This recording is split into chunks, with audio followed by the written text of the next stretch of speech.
So, alright.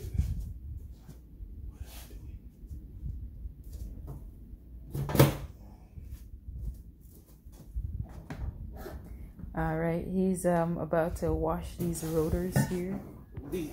De-rust the rotors. He's about to de-rust them with some white vinegar.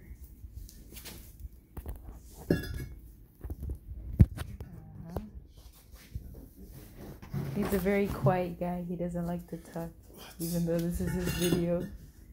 He's about to wash these rotors. De-rust. I'm gonna de-rust. No, de-rust. Yeah, de-rust the rotors with some white vinegar, so they're gonna be nice and shiny and clean. Look at the detail. It will show a an after video also.